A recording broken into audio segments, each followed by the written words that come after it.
इंसानी शरीर दुनिया की सबसे जटिल मशीन है। इस मशीन का कोई भी कलपुर्जा अगर खराब हो जाए तो उसे बदला जा सकता है, लेकिन हादसे में कोई अंग ही शरीर से अलग हो जाए तो क्या उसकी जगह नए ऑर्गन लगाए जा सकते हैं?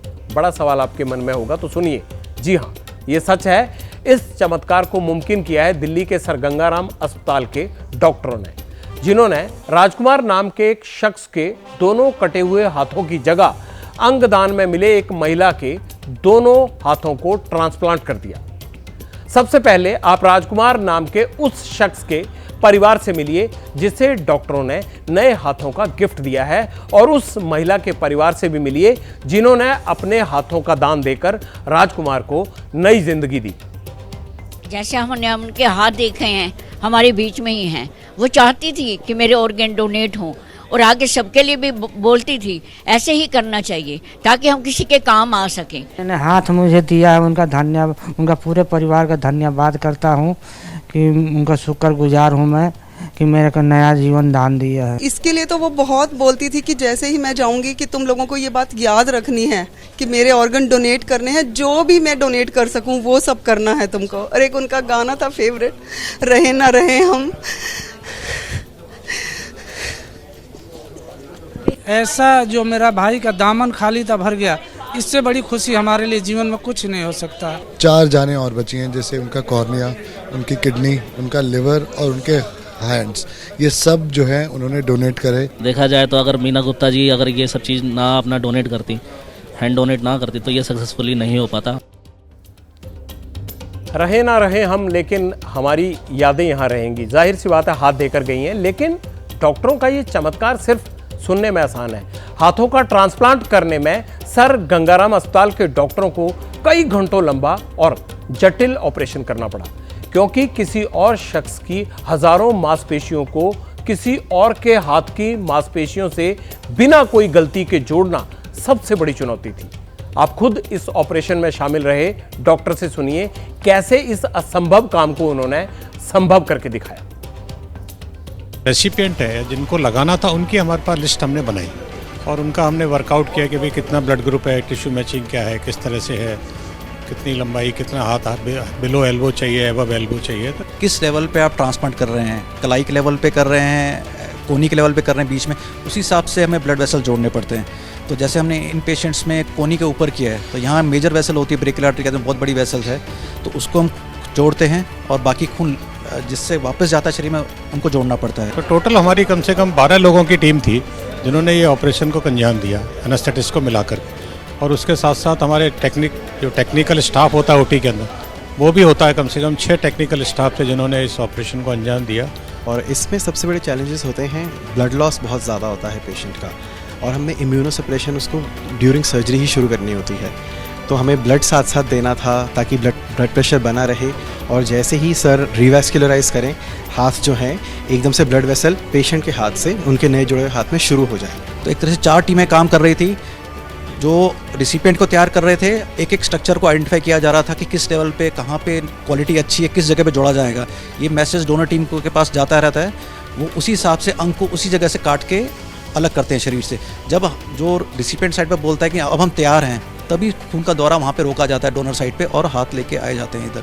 और उसी हिसाब से काफ़ी नसें जोड़नी पड़ती हैं, मतलब खून की नसें हैं, नर्व्स कहते हैं, मांसपेशियाँ रहती हैं, सबको एक एक करके जोड़ना पड़ता है। इसीलिए काफ़ी लंबी सर्जरी रहती है और इसको माइक्रोस्कोप में, मैग्नीफिकेशन में और काफ़ी सावधानी से करना पड़ता है। एक तो ब्लड सप्लाई, क्योंकि जब तक ब्लड सप्लाई नहीं होगी तब तक वो पार्ट जिंदा रहेगा ही नहीं, तो एक इम्पॉर्टेंट है। पर उसका पार्ट जो ब्लड सप्लाई हम एस्टेब्लिश करते हैं, वो एक बार 5 से 7 दिन में ब्लड सप्लाई एस्टेब्लिश हो जाती है, तो इसका मतलब है कि वो हाथ एटलीस्ट जिंदा रहेगा। अंग जब आप निकालते हैं शरीर से, तब उसको एकदम ठंडा करना पड़ता है, क्योंकि अगर उस समय अगर 36 टेम्परेचर मेंटेन करेंगे कटे हुए अंग में, तो बहुत जल्दी मेटाबॉलिज्म चलता है, मतलब वो ग्लूकोज सब खत्म होने लगता है वहाँ पे। इसीलिए उसको एकदम आइस कोल्ड पानी से, उसके हमारा एक अलग से सॉल्यूशन आता है, यूवी सॉल्यूशन कहते हैं, उसको डालना पड़ता है। हमें एक लेवल मेंटेन करना होता है इम्यूनोसप्रेशन का, जिसको हम टैक लेवल बोलते हैं। जो कोई भी हम प्रत्यारोपण करेंगे तो बॉडी उसको रिजेक्ट करने की कोशिश करती है, तो एक टैक्रोलिमस का एक लेवल हमें मेंटेन करना होता है, जो नॉर्मली जैसे लिवर और किडनी ट्रांसप्लांट्स अराउंड 10, 11, 12 के आसपास रखते हैं। इस केसेस में हमें ज़्यादा रखना पड़ता है, लगभग 15 के आसपास। तो अभी इन पेशेंट का थोड़ा और हाई हमने रखा हुआ है कि कहीं कोई रिजेक्शन ना हो, क्योंकि शुरू का 1-2 महीना बड़ा क्रिटिकल होता है।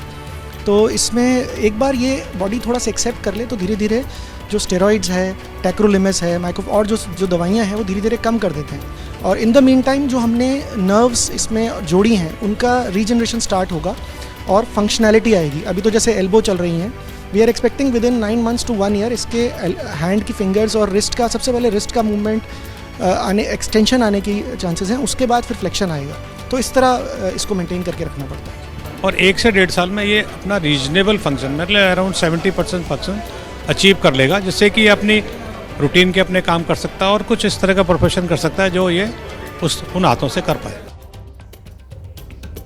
डॉक्टर्स ने कितने बेहतर तरीके से बताया, क्योंकि मेरी सहयोगी आजातिका सिंह ने बड़ी मेहनत से ये रिपोर्ट तैयार की है जो वाकई इस देश में बहुत सारे डॉक्टरों और मरीजों के लिए प्रेरणादायक है। कहते हैं अंगदान महादान, लेकिन ऑर्गन डोनेशन को लेकर देश कितना जागरूक है? ऑर्गन ट्रांसप्लांट के मामले देश में किस नंबर पर है? पटियाल को इसका परीक्षण आज दिन में ही करना पड़ा। साल 2022 में 16,041 लोगों ने ऑर्गन ट्रांसप्लांट करवाया या हुआ उनका। मौजूदा वक्त में 3 लाख मरीज ऑर्गन डोनेशन की कतार में है जिनको इंतजार है। किडनी ट्रांसप्लांट की बात करें तो 3 से 5 साल की वेटिंग है यहाँ पर। हालांकि एक आदमी अगर देहदान करता है तो वो 8 लोगों को नया जीवन प्रदान करता है। अफसोस की बात यह है कि देहदान के मामले में भारत दुनिया में सबसे पीछे है। दुनिया में हर रोज 17 लोग ऑर्गन डोनेट करते हैं अपने, और जो डोनर होते हैं उनको ये उम्मीद रहती है कि इससे आगे लोग अच्छे होंगे, लेकिन बहुत सारे लोगों को अपना इंतजार रहता है अपने अंग मिलने का।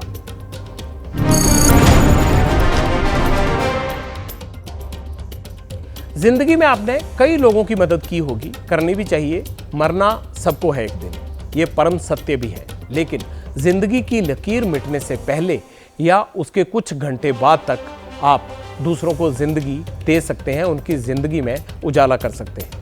पटियाल का मानना है कि देहदान सबको करना चाहिए। एक और बात, पब्लिक इंटरेस्ट में पटियाल आपको ये पुण्य कमाने का मौका देगा।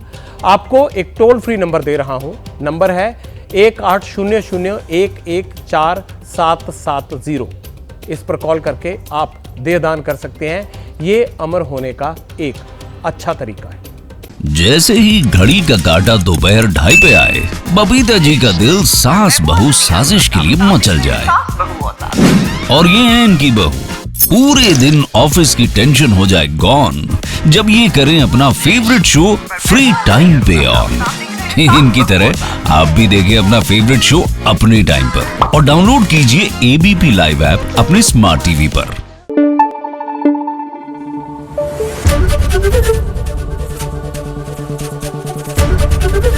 एबीपी न्यूज आपको रखे आगे।